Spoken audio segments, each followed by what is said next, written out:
morning, everyone, and thank you for taking time to come to today's announcement of the restoration of the Great Wall of Los Angeles. I'll be giving you a quick synopsis of the presenters for today's press conference. To my right is Judy Baca, founder and artistic director of SPARC. Also to my left is Yo Hakamori, one of the partners of Y Architectures, who will be talking about the bridge concept that's going to be being built across the river and replacing the old bridge. Immediately following the press conference, we'll have a question and answer, as well as individual interviews with each of the presenters.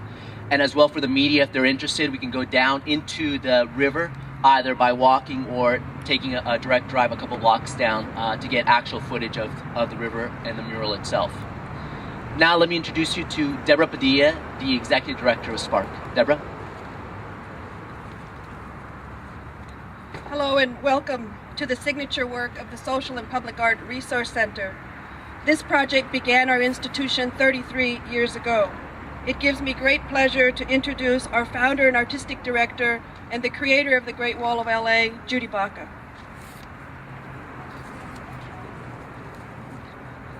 Well, good morning, everybody. Thank you for coming out.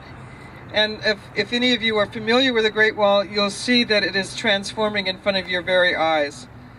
Team members are arriving right now, which are composed of a series of muralists. 6 wonderful who's who of Los Angeles muralism are working on its restoration, and also students of UCLA's service-based learning projects, and also Beyond the Mexican mural courses that I teach at UCLA. I am, as Deborah said, the founder of the Social and Public Art Resource Center, and I am the original muralist and founder of the Great Wall of Los Angeles. But this project is a project essentially that was produced with the efforts of over 400 young people, primarily young people who were 14 through 21 years of age, who came from at-risk programs in the juvenile justice system, economically disadvantaged programs, and also sponsored by people like the Jewish Federation. If you make a look down the mural, you'll see the myriad of sponsorship over many years that produced in a 15-year period what is now the longest mural in the world. It's 2,740 feet of length, which makes it a pretty astounding record. It's 13.5 feet high. Or to give you a sense of it, to simply put one coat of paint would probably be 500 gallons just to get it one white coat on that surface. Today, you're seeing the efforts of muralists and new students preparing historical sections that are 33 years old.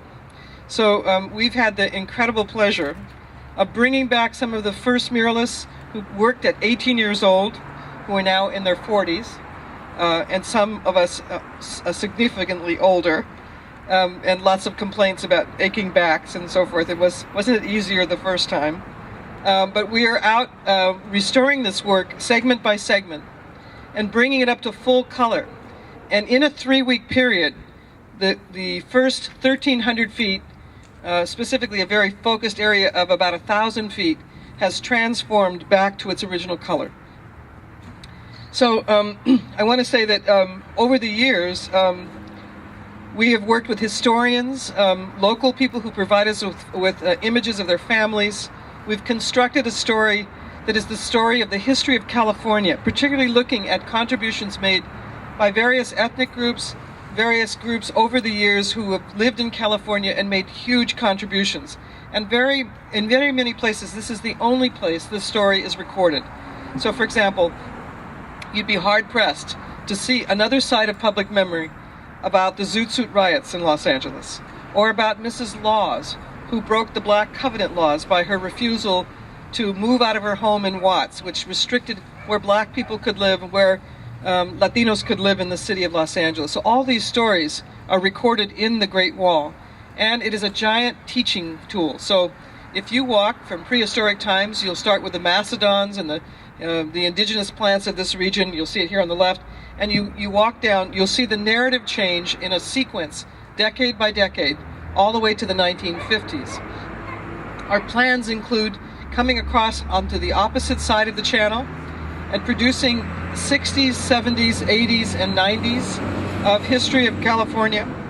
And my dream essentially is to stand on the side of the channel, an aging muralist, and watch the children of the Great Wall produce the next segments. And we're close to doing that. You'll see a whole new team of young people out there who are quite wonderful painters, taking up the paintbrushes and continuing this great work.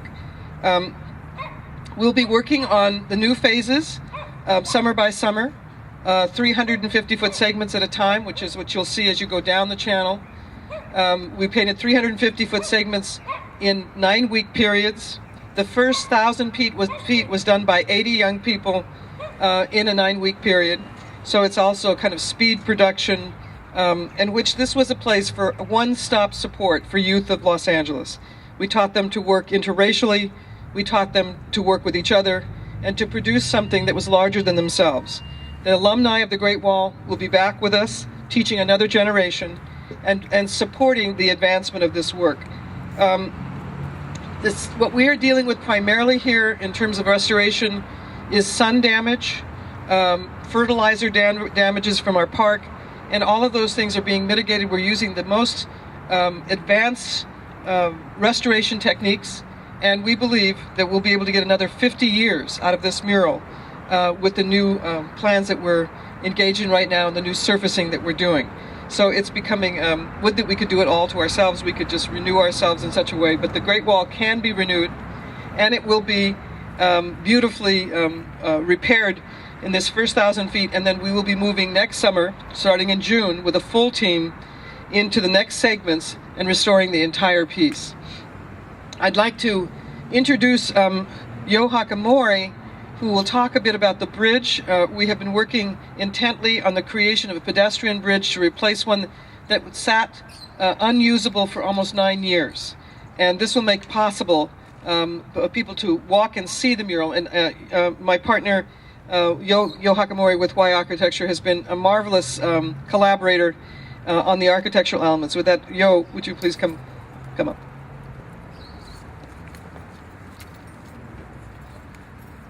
Thank you, Judith. I think the first thing I want to say is that it's been a wonderful opportunity to work with SPARC, Judith Baca, and Deborah Padilla.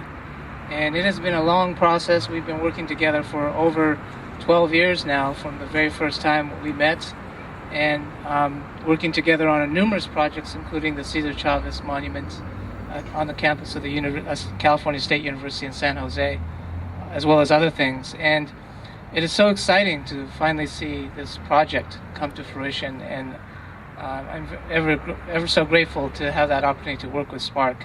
I'm Yo Hakamori of WHY Architecture, a founding partner, along with my other partners Kulapat Yantrasast and Richard Stoner. And we have developed a practice where we work a lot in art-related projects. We are currently the design architect for the Speed Art Museum in Louisville, Kentucky. We are the architect for the Tyler Museum of Art in Tyler, Texas. We are renovating many galleries at the Art Institute of Chicago in Chicago. And we have done the numerous galleries in the LA area, including the Royalty Cafe and Gallery, and soon to be opened L&M Arts in Venice, California. So we have a great interest in working in partnerships with people like Judith, artists, and a lot of our inspiration has come from working with artists and looking at art and being a part of the art world, which we are very, very grateful to have that opportunity. I think that, as I mentioned, we have had a long time to collaborate with Judith Baca, and that is the reason why we were given the opportunity to work with her in designing this new art bridge, or the new interpretive green bridge for the Great Wall, which you see some images over there.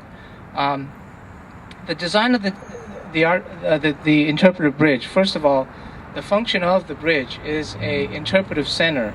It is a place where people will gather to look and view the mural and to find out information about the condition and the mural itself, as well as the river.